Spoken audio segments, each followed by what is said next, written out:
Testing, testing, 1, 2, 3, 4. I hear you loud and clear. Testing successful. Anything else on your mind? Yes. Hello, ChatGPT. A thing. Hey, chat.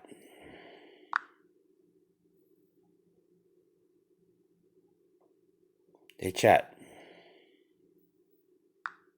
Absolutely. We're still in the chat. What's next on our chat agenda? I want to talk about my story. Fantastic. Let's dive back into your story. What specific aspect or detail would you like to discuss or explore further? Can you sum up my story, please? Certainly. Your story is about a patient in a mental hospital who, despite being aware of reality and his surgeon father, is perceived as crazy by the staff. As time progresses, the character's conviction strengthens, leading to a confrontation where he boldly asserts his sanity. The story concludes with this powerful moment. Anything else you'd like to add or modify? No, that's basically it. Got it? Your Just story has a unique blend of comedy and horror, exploring the clash between perceived reality and actual sanity. If you ever want to revisit or expand on it, feel free to share more details. also, Anything else on your creative mind? I want to discuss another story idea. Absolutely, I'm all ears. It's about a family that lives almost forever and is considered to be gods. Intriguing. Tell me more about this story where individuals are considered gods. What's the central theme or conflict you have in mind? It's from a song called Masters of the Universe by Queen. Nice connection to the song. How do you envision weaving the lyrics or theme from Masters of the Universe into your story about individuals being considered gods? Well, they're so powerful that they can create worlds, whole worlds, and also populations of people. That's quite epic. The power to create entire worlds and populations. What kind of challenges or conflicts might arise in a universe where these godlike individuals wield such immense creative power? Well, they're considered to be gods by the populace, but actually they're not gods. In fact, they're very fallible people because they're believed to be gods, but they're not. A fascinating twist. The perception of godliness versus the reality of human flaws. How does this dichotomy play out in the story? Well, I always believed that Star Trek had a way to go with this because Star Trek, there's a thing called Q, and they would not be gods. They have godlike powers. Absolutely, Q in Star Trek has that omnipotent vibe.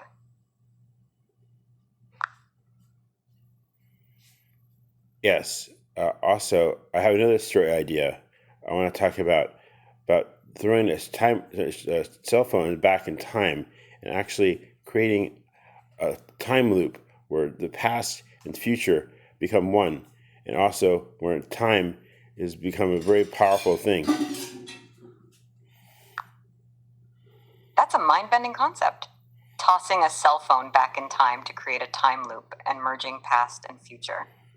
How does this powerful twist in time impact the characters or the world in your idea? Well, I believe throwing a cell phone back in time would create a future of immense power where things in the future would go strangely well because you threw a time machine back in the past. So the past, even though you had no control over it, would be reimagined. A fascinating ripple effect. By tossing the cell phone back in time, the future is altered for the better. How do the characters navigate this reshaped world, and are there unintended consequences they have to deal with? I haven't explored this part of the story. This is just the first beginning part of the story I've come up with so far. Got it. Just brainstorming at the moment. The concept of reshaping the future by influencing the past holds a lot of potential. If you decide to delve into it, there could be interesting twists and turns to uncover. Anything else you'd like to share or discuss about the story idea? Not right now. I have another story idea, though. Great. I'm all ears. What's the next story idea you'd like to explore? It's about me being in the hospital. I was in a mental hospital just recently. I'm sorry to hear that you went through that. If you're comfortable, could you share more about how you want to incorporate your experience into a story? Well, I'm bipolar 1. I don't know if you know the difference between bipolar 1 and bipolar 2. Yes, I'm familiar with the distinction between bipolar 1 and bipolar 2. If you're comfortable sharing, how would you like to weave your personal experience with bipolar 1 into this story? Well, that's just a minor detail. That's not part of the story. Understood. If there's a specific aspect you'd like to discuss or explore within the story, feel free to share. What elements or themes do you envision incorporating into this narrative? I like to talk about this is like a short story. It's about the one guy who really helped me out. His name was Kevin, and he didn't have a last name because they didn't like anonymity. They didn't use last names.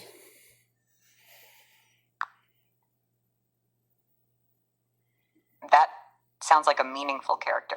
Kevin, without a last name, as a supportive figure in your short story. How does Kevin's presence and help influence the protagonist's journey in the narrative? Well, he's very kind to him, while everyone else is very mean. So he stands out. And I used to call him the other Kevin, which is the other Kevin would be Kevin Costner. But I used to call him Kevin Costner because I couldn't call him by his last name because I didn't know it.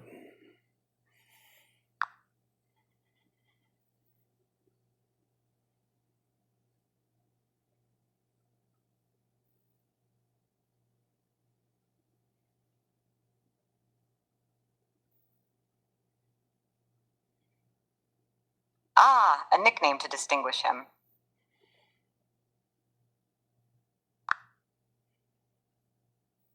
Yes, a nickname. Sounds like a touching dynamic. The contrast between the supportive Kevin Costner and the less kind surroundings creates an interesting emotional backdrop. Is there a particular theme or resolution you're thinking of exploring in this short story? No, that's about it. It's just a short story. It talks about Kevin because I told him I'd create a story about him, and I want to be true to my word. Absolutely. Capturing and sharing a meaningful moment with Kevin in your short story is a wonderful way to honor that connection. If you ever decide to delve deeper or explore more aspects, the heart of the story is there. Anything else you want to discuss or explore in your creative ideas? No, that's about it.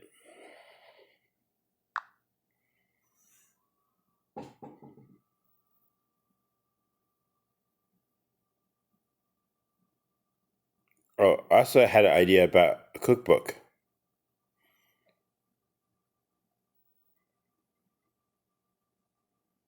Sure thing.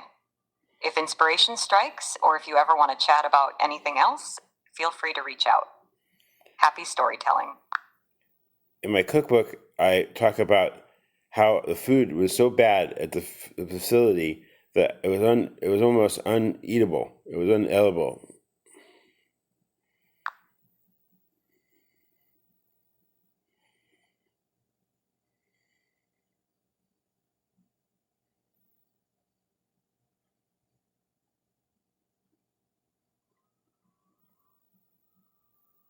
That's a unique angle for a cookbook.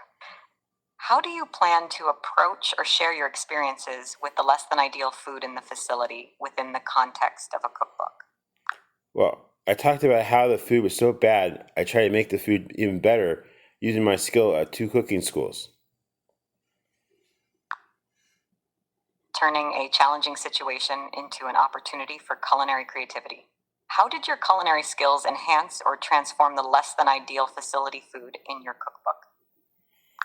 Well, I also talked about an idea that I heard on the radio that talked about this idea, and it drew me crazy. How can you make? It talked about how there was this restaurant that had food that was And this comedian talked about his food where he didn't have tomato sauce for his pasta, so he used mustard, which is a strikingly odd thing to have in your pasta. Sounds like a creative twist. Using mustard instead of tomato sauce adds an unexpected flavor profile. How did this idea from the comedian influence your approach to enhancing the facility's food in your cookbook? Well, I thought it was a crazy idea, but then when I was making the food up at the hospital, I thought, hey, maybe it's not so crazy. Maybe I could incorporate mustard in pasta. That's the spirit of culinary experimentation. How did incorporating mustard into your pasta turn out? Did it add an interesting twist to the flavors? I Your did. voice is really loud. Yours is loud. There's people, trying to sleep over there. If I'm I, trying Sorry to about hear that. and it's loud. Did incorporating mustard into your pasta turn out well, adding an interesting twist to the flavors? It's 4 in the morning, huh? You've been up for an hour with this. I'm actually ChatGPT, developed by OpenAI, but I'm here to help with any questions or ideas you have. Anything specific you'd like to talk about?